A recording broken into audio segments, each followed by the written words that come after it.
Many of you know our spiritual theme of the month is doubt. And so I want to read today to you. Our reading is taken from an article in the UU World, our Faith's magazine, that was published in August of this year. It's from an essay that was written by the president of the Unitarian Universalist Association, Reverend Peter Morales. In this essay, he writes, "Many current UUs came to our faith out of a rejection of the faith into which they were born.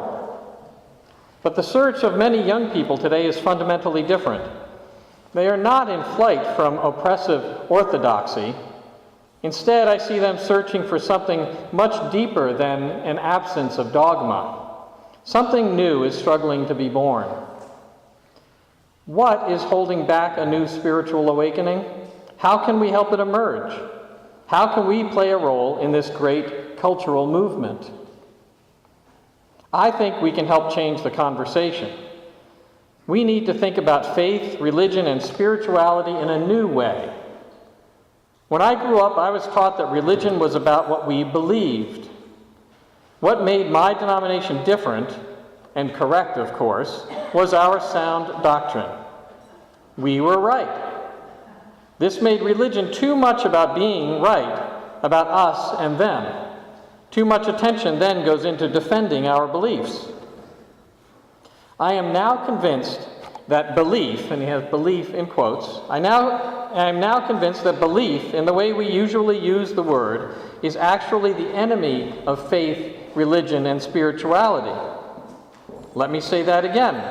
Belief is the enemy of faith. When we dwell on beliefs, we ask all the wrong questions. My faith is much more about what I love than what I think. When the conversation shifts away from our beliefs to what we hold most dear, to what moves us at the depths of our being and what calls us, wondrous new possibilities emerge. We share and explore our deepest experiences. We discover what we have in common. Our attention naturally turns to how we want to live our lives and to the commitments we are willing to make.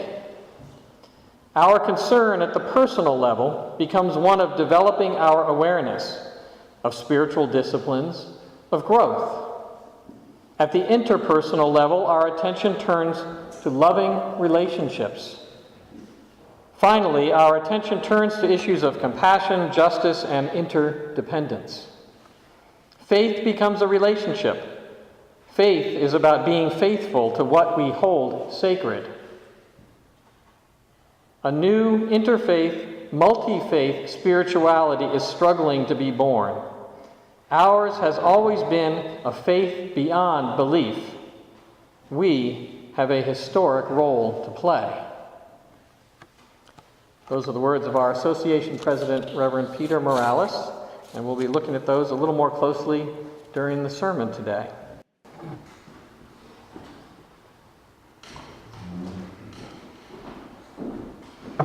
As I mentioned earlier, our spiritual theme for the month is doubt. And in last week's sermon, I left us with a question that I'm hoping to address a little bit more directly. Last week I talked about how the human condition is one of doubt and uncertainty, and that there's really very little that we know absolutely to be sure. And I looked at how we cope with this condition of living in doubt and uncertainty. I talked about the fear and anxiety that doubt can create, and how we often will respond to that doubt with evasion or denial or distraction. And then when those strategies stop working and we're forced to act or to make a choice, I said we're confronted with a core spiritual question. I called it a core spiritual question. And that question was, do we trust? I restated that question in a couple of different ways. I said, do we trust that in the grand scheme of things, that things will work out? Or do we believe that the universe is so ordered that it rewards or at least supports good intentions and actions taken with integrity? I could have, I suppose, asked the question another way. Do we believe? Or perhaps what do we believe? Or do we have faith? So this question of doubt and belief and faith is what I want to spend a little time on today.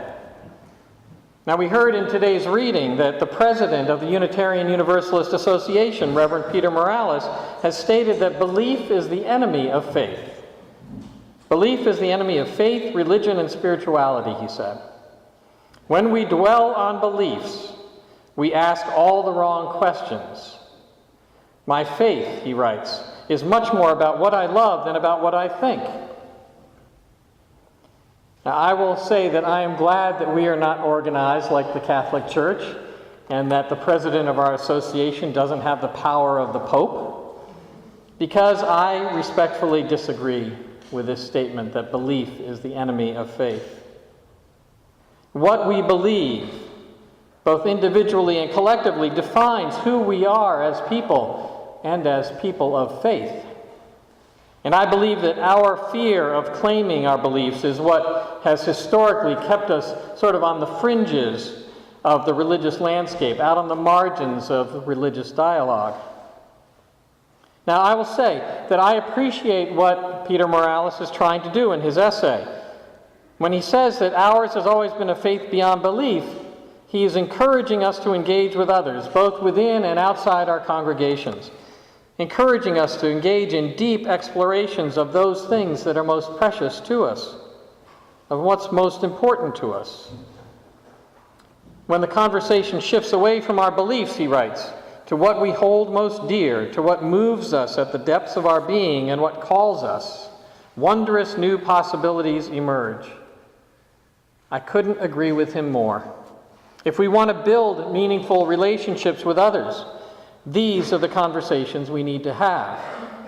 If we want to work together across lines of race and ethnicity and religion and all the other boundaries that can potentially keep us apart, we need to share with each other those things that are most important to us.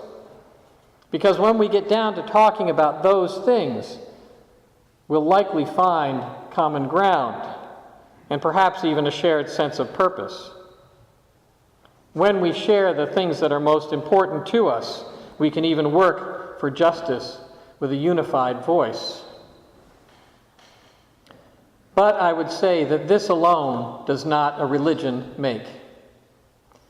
I fear that in his desire to identify Unitarian Universalism as the doorway to what he calls a new interfaith, multi-faith spirituality, Reverend Morales is reinforcing all the old stereotypes about our particular faith.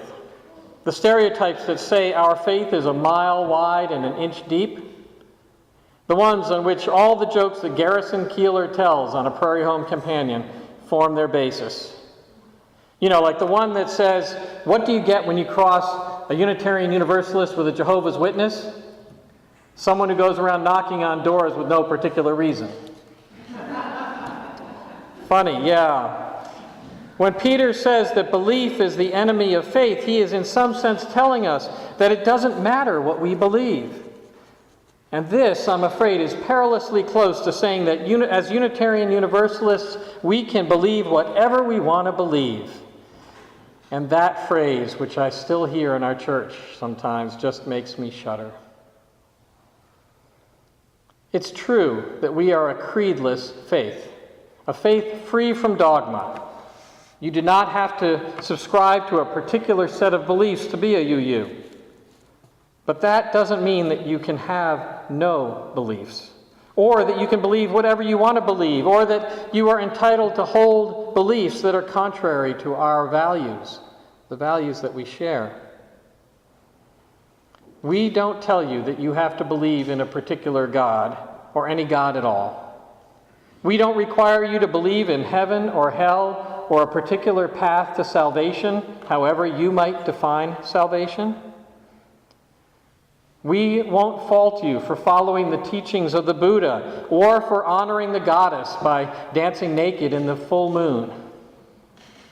But we've got to believe something. We've got to believe something, and that something needs to be inclusive. It needs to recognize that every person has inherent worth and value just as they are.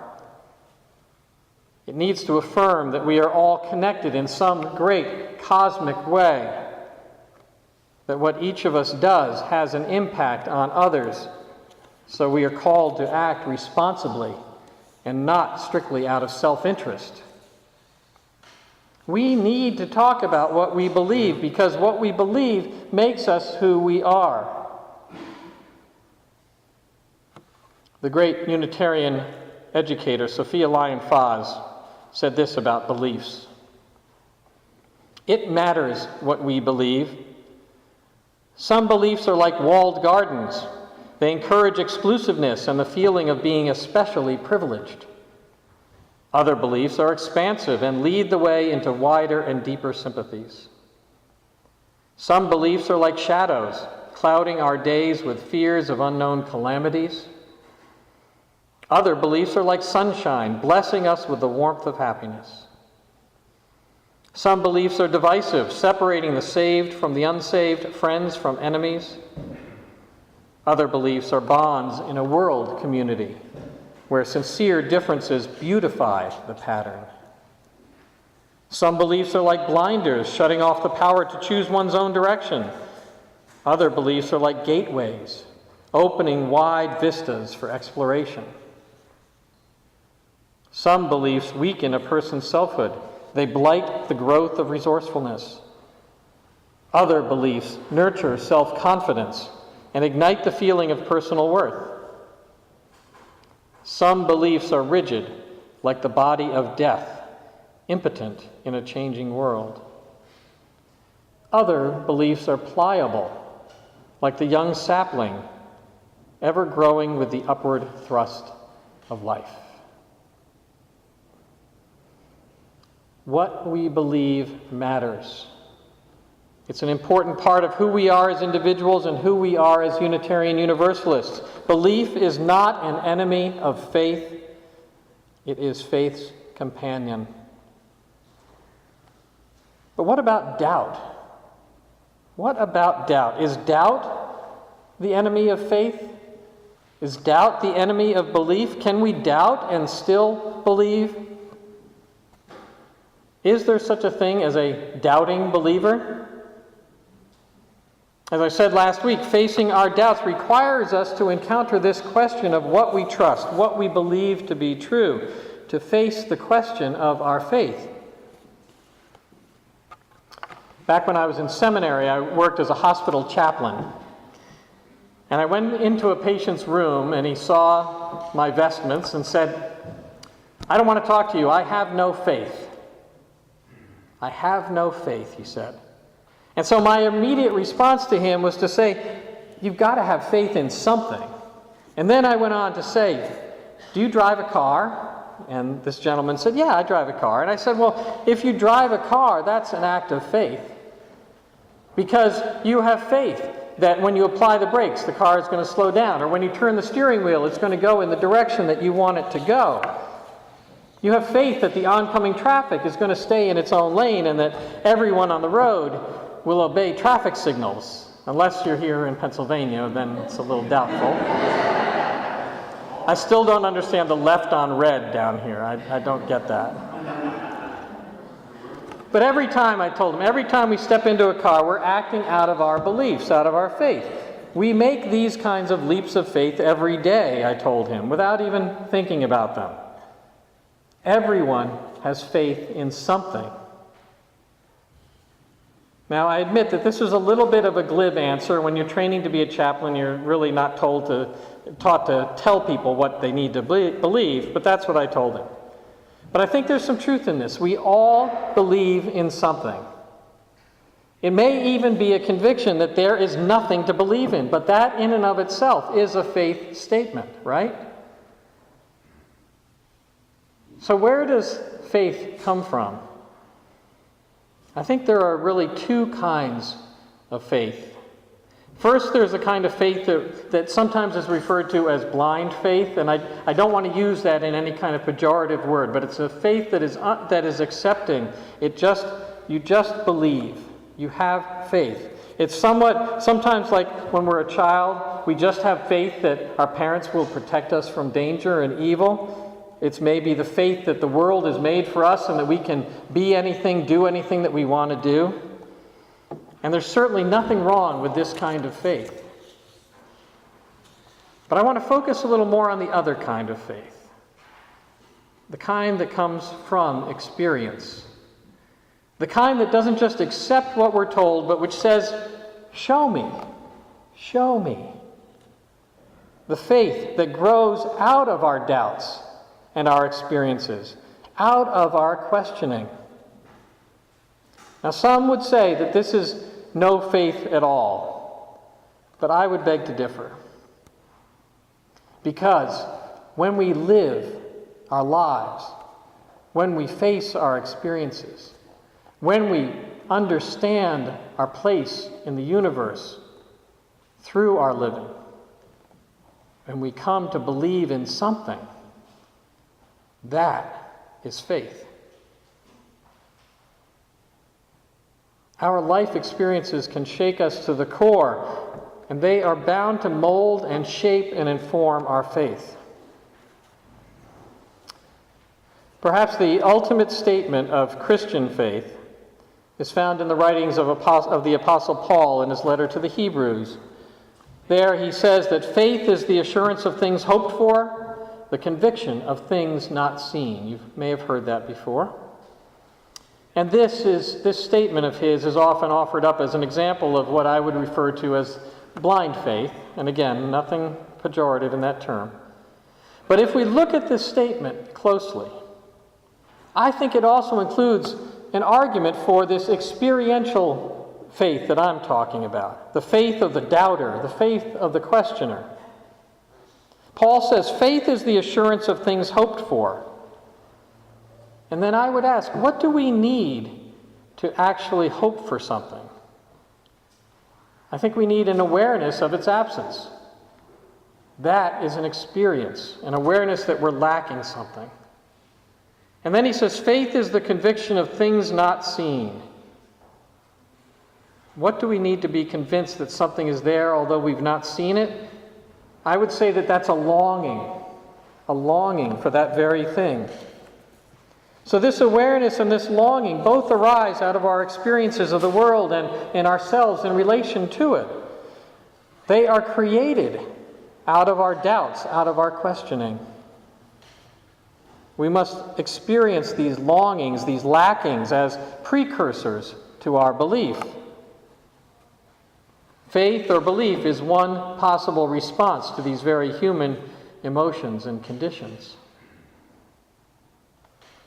I'm sure most of us have heard the story of Thomas, the unfortunate disciple who missed Jesus' appearance with the disciples after his crucifixion. I've sometimes called Thomas the patron saint of Unitarian Universalists, because he's the disciple that says, I'll believe it when I see it. I'll believe it when I see it. So here's Thomas saying to his friends that he doesn't believe the stories that they're telling about Jesus appearing after he died. And if we look at the gospel story, what does it tell us? Does it tell us that Jesus refuses to show himself to Thomas? Does it tell us that Thomas is banished and cast out as an unfaithful non-believer? No. No, Jesus does show himself to Thomas. Shows him the holes where the nails were and the sword in his side. See and believe. This is what Jesus says to Thomas. Yes, he also says, blessed are they who have not seen yet believe.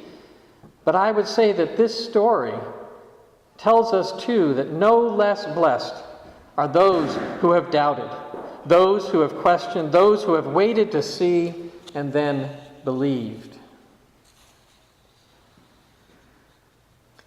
The faith born of doubt, born of experience, is no less a faith than believing without question. Whether we believe something because we simply trust it to be true, or because we've seen it with our own eyes, or because we feel the lack and the longing in our hearts and still believe, it doesn't matter. It doesn't matter. Doubt and questioning can be companions to faith just as surely as belief is. Now, I'll admit that that thought can be threatening to those who would believe that truth and faith are static things, forever etched in stone. Because faith informed by experience, faith passed through the fire of our living, allows for change and growth and a diversity of beliefs over a person's lifetime. We can believe something when we're children, we can believe something different when we're young adults, we can believe something in our older ages. They can all be different, and we are still faithful people. Faith informed by experience allows for the bursting forth of new understanding, new meaning, new truths. It creates within us a living faith, a faith that can support and sustain us through all the stages of our lives. Ours is a dynamic faith. It encourages us to make room for doubt and questioning. It recognizes that we are, or should be at least, always in the process of discovery, of responding to our doubts by questioning, embarking on quests that will reveal new understandings and new meanings. It is said that the only thing constant in the universe is change. And I would ask, why would we want our faith to be any different? This day and every day, I wish you peace. Amen. Our closing words this morning come from Unitarian Universalist minister, Reverend Robert T. Weston. Cherish your doubts, for doubt is the attendant of truth. Doubt is the key to the door of knowledge. It is the servant of discovery. A belief which may not be questioned binds us to error, for there is incompleteness and imperfection in every belief. Doubt is the touchstone of truth. It is an acid which eats away the false. Let no one fear the truth, that doubt may consume it, for doubt is a testing of belief. The truth stands boldly and unafraid. It is not shaken by the testing. For truth, if it be truth, arises from each testing stronger, more secure.